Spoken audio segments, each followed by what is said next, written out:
Good morning, everybody. Welcome back to the next generation of superstars. We are very proud and grateful to have Brian J. Esposito, who is the founder at Esposito Intellectual Enterprises.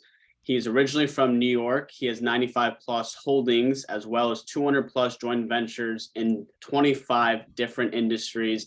And one of his famous quotes is, "Time is the most precious commodity." So thank you for being on our show. Thanks, Grant. Appreciate it. Honored being here and working with you. And slight correction, from New Jersey, but basically from New York as well. From both places, we'll say. From both places. That's awesome. Well, yeah, you've been featured in numerous magazines and articles. You've been an award-winning CEO and entrepreneurship awards.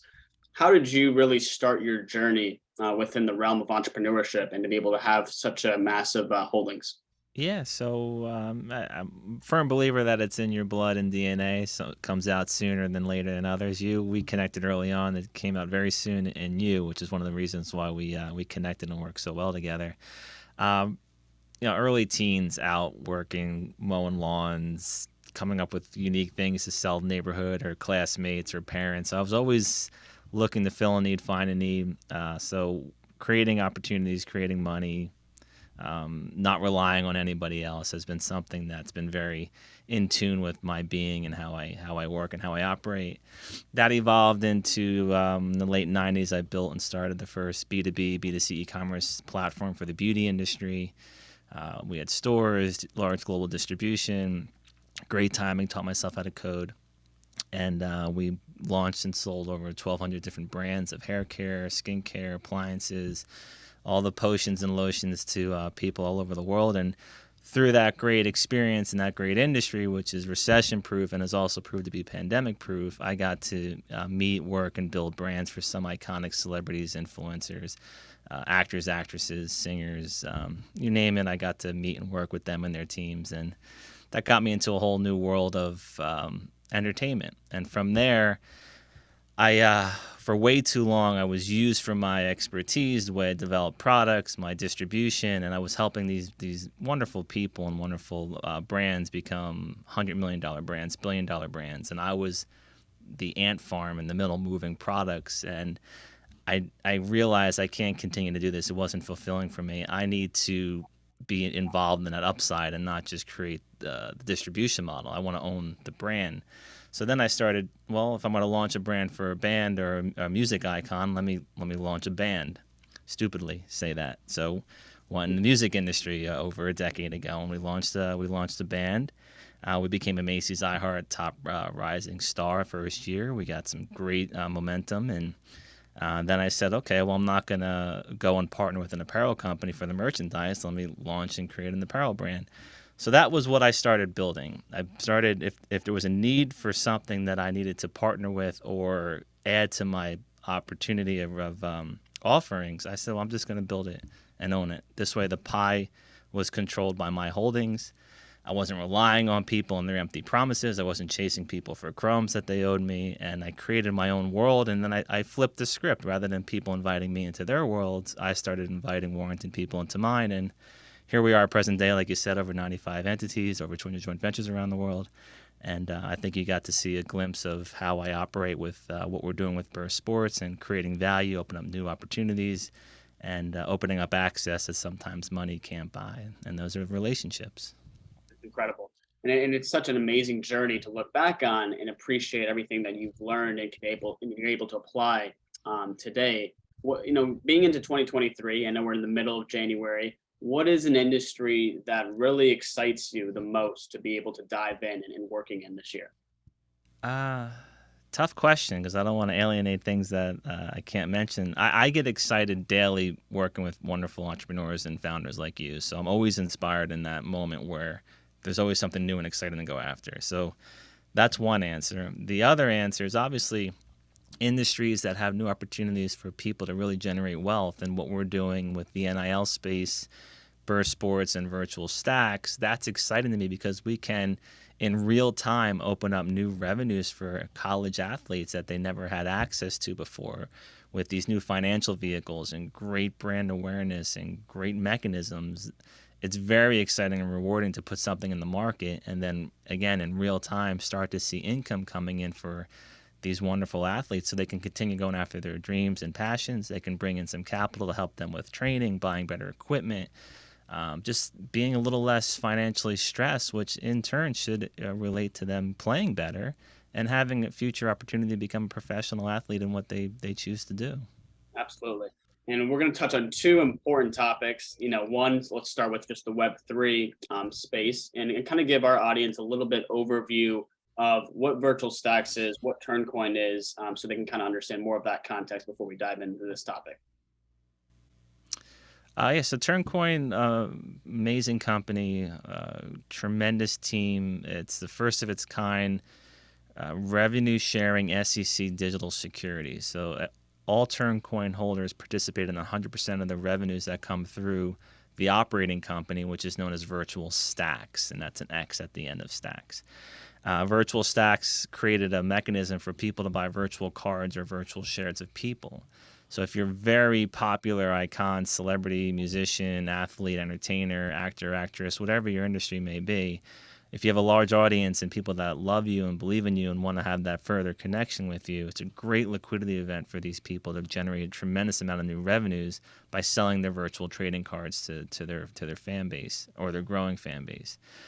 On the other side, which is really exciting and rewarding for me, is if you think of a person going public and a GoFundMe in the same mechanism, such as virtual stacks, people that are amateurs or novices that are not yet professionals or they have not hit that next level of celebrity status, they can issue virtual shares to their fan base, their teammates, their classmates, their family, their local network or their social media connections, and they can bring in some revenues to help them, again, continue to go after their dreams and passions. If you give somebody the opportunity with that financial mechanism that they don't have to wake up one morning and say, I can no longer do this, I have to go and get a job, that's like blowing candle out on somebody. That's when somebody's hopes and dreams really become, it's a sad day. I did this in the baseball space. I foolishly gave up on my baseball career because I went into the professional career. Now, I took all of my lessons and learning and training, and I apply everything I possibly can from what I learned from baseball to my professional career. But I know I gave up on something that I wish I didn't. And billions of people say that. So with something like virtual stacks, you're giving these people another opportunity to go that extra day that their whole life might change, that extra month, that extra year, to continue to have them continue to do what they love to do and eliminate that financial burden. That's pretty incredible, and that's life-changing for a global talented audience that we're going to be catering to. Yeah, it is. It really is. And to be able to really level the entire playing field. And I want to ask your perspective now as we kind of talk about the NIL, and then we'll go into what Burst is doing and how we're cooperating with virtual stacks. But you being a baseball player and really an avid sports fan, when you saw the NIL being legitimized across the nation, summer of 2021, what was your initial thoughts and how did that kind of, maybe ring a bell in your head that like this could be a huge opportunity to really take advantage of and be at the forefront of the industry and helping these young athletes and tying that into Web3? My initial thought was, oh, this is going to be exciting and, oh, it's going to be chaos. So great for amazing people like you and Virtual Stacks to have a platform where you can immediately, again, turn something on and help these athletes. However, because it was such a rush into this space, there's all these different ideas and concepts. Right.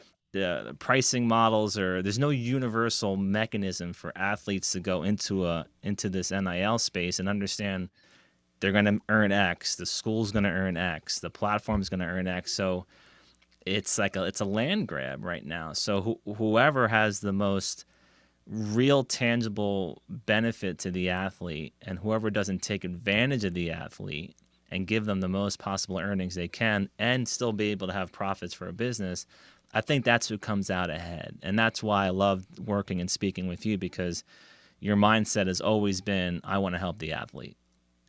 Granted, you're an entrepreneur and you're a CEO and you understand you have bills to pay and you have to run a business, but you're still doing it in a way where you're giving as much as you possibly can to the athlete. And that's been your MO since day one, and it continues to be your MO with all these new partnerships that we talk to. Your main number one priority is, I need to help these athletes achieve their goals, monetize their brand and their skill. and it hasn't changed. So much respect and admiration for you with that. Thank you. We've talked to a lot of people that it take up to 15% some of these firms and these offerings from the athlete. An athlete might say, hey, that's great, it's 50% more than I would have gotten. But when you start adding on these other features, or they get an agent, then they get a manager, then they get this, and they get that 50% gets dwindled down to nothing. And if you're not really smart about your personal equity of what you're giving up of your current or your future revenues, you're going to wind up someday in a really bad position where you're not earning any money. This has happened to very famous musicians and rappers and pop stars throughout history, where they sign these great deals and they get these major advances, and they just become a slave to the agency or the management company that they work for. So I'm concerned about the athletes' future in that, by signing their rights to some firms that don't have the athlete's best interests at heart. But we'll keep doing the best we can to make Burst the authority in the space, and to make sure that everybody follows the template that you set out to do.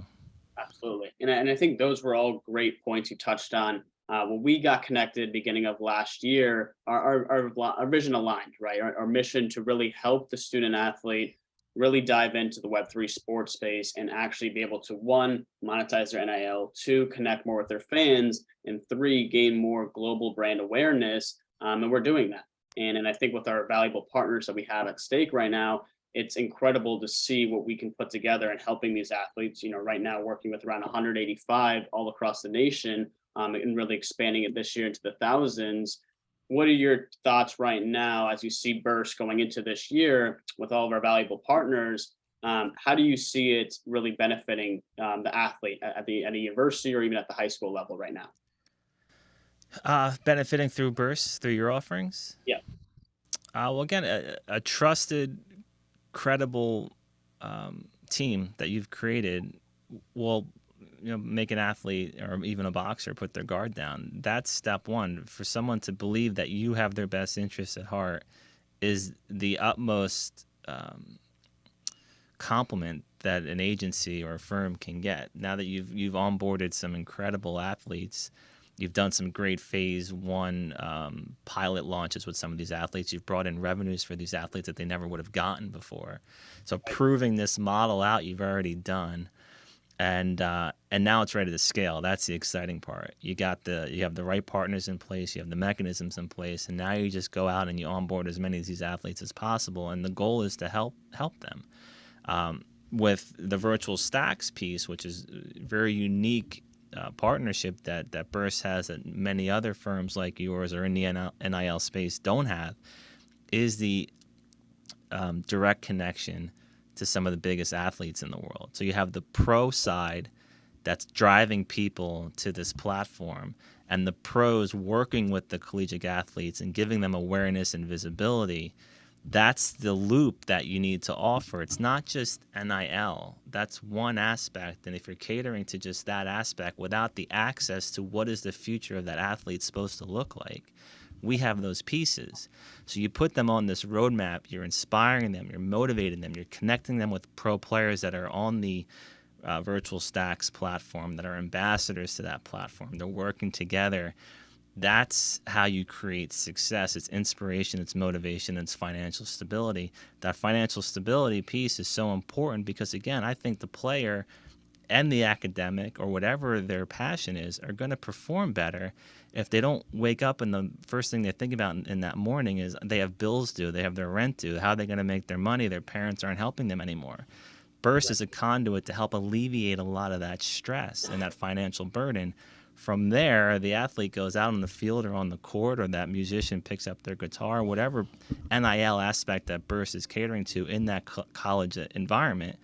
You're making them feel better. You're giving them confidence. You're giving them opportunities.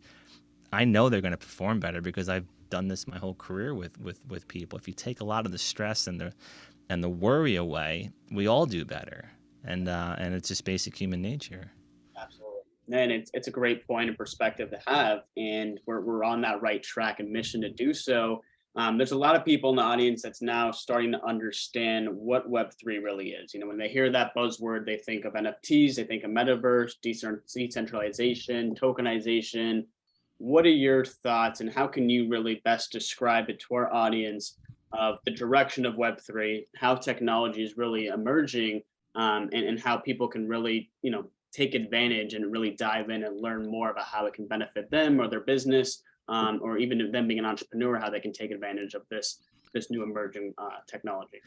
Yeah, you just got to be careful and conscious of what Web3 means. Like you mentioned, it is a decentralized environment. It's the future of the internet. Most of what's coming out and being stated as Web3 is really Web 2.2, Web 2.5, Web 2.7.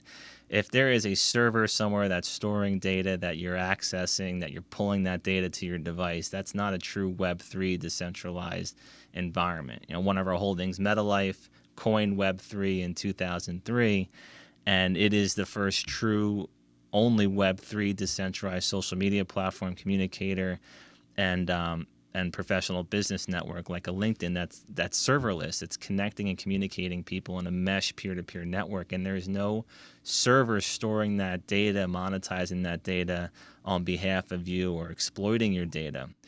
You should own your own data. You should be very conscious of the privacy of your data. And if you want your data to be monetized, you should be able to monetize that data. That's the Web3 MetaLife model. It's going to take time for people to truly understand it. The masses get very intimidated by when they hear crypto, they hear blockchain, they hear Web3. It's going to become a point much like your typical day where you get thrown into a Web3 environment of some sort, and it's got to be effortless for it to really click and go mainstream. In the meantime, our holdings and what I'm suggesting to the companies and partners that I work with is if you're not going to do it right, don't do it at all. Don't put news announcement out that you're now in the metaverse, you're in Web3, you're doing blockchain, because those communities that are there now, they're very smart and they're very emotional. And if they think you're trying to exploit them, you're gonna have a lot of bad negative attention in your Discord or on your Twitter or on your LinkedIn or wherever you're promoting your company, and the byproduct of that would be they blackball your business in real life. That's the last thing that you want to happen. So much like when social media first came to be, there was no social media director inside big corporations or small mom and pop companies. There was no influencer marketer. It was the marketing team that said, here, now we got to promote in the digital space. But as that evolved, it became classes in schools. Companies became certified on building technologies. How do you become a digital marketer? Who's your social media director? This is your social media department. And now what's going to happen, you're going to see that same movement again for Web3, metaverse, crypto NFT. It's not the social media team. It's another new team or another new lead that understands this space, understands how chaotic it can be, and more importantly, understand the messaging has to connect to the community and there has to be some real utility and some real value. Otherwise, you're going to have no traction and you're actually going to do your company or your brand harm. Yeah. No, it's a great way to put it because I think there's a lot of people that aren't doing enough due diligence, and not really understanding to the full extent, what is it that I'm getting involved with? And I think that's what we stress so much here at Burst is the educational component, right? We're building our mobile app that's going to be able to throw all these different article pieces of content that's going to educate our athletes and even their fans, what is going on in the sports industry within Web3, in that realm. Kind of switching gears a little bit now, Brian, has there been any key role models or mentors that have really helped you in your career? If you can think back, I know you've had such an extensive Yeah. experience so far, but has there been anyone in particular that's really given you a helping hand?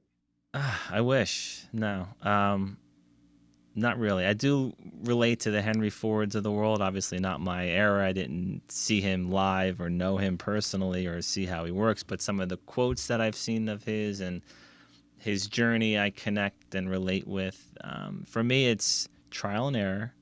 It's being out in the street and knowing what the market's doing and working with great people like you. That's been my motivator. That's been my inspiration, and that's been my north star. Is um, it's just living in the moment and understanding what the market is and understanding what where the market's going. A lot of people and sometimes I get very jealous and wish I had this, but they go follow the Tony Robbins of the world, or they buy these books and they're promoting all these self-help and Ed Milet, I think his name is. There's a lot of great people out there. Brad Lee is very, very good at this.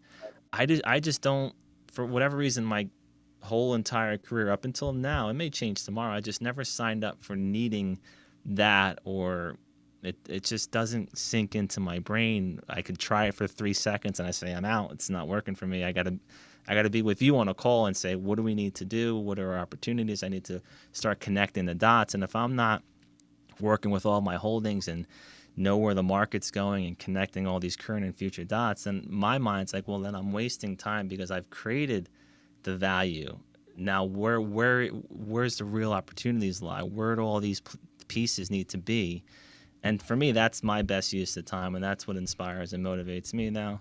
Some people might get mad that I say that, but I just never subscribe to the needing a mentor or following somebody else's footsteps. Right. Well, you kind of see that, when you said the trial and error, right? You go and put yourself out there. And what works is if it sticks and you go in and you scale that. And if it doesn't, then you alter it. And you kind of see that you've worked in so many different industries and you can connect the dots that maybe there's a real estate sector you can connect within the beauty industry or maybe vice versa. So I think it's really crucial for, an entrepreneur starting out to just go and put themselves out there, go and see what the market is doing and understand it and apply lessons you've learned and see what results you're getting in that outcome. Going into, now this year of 2023, is there any big goals that you really want to accomplish that you didn't get to do last year that are really your core focus for going into this year?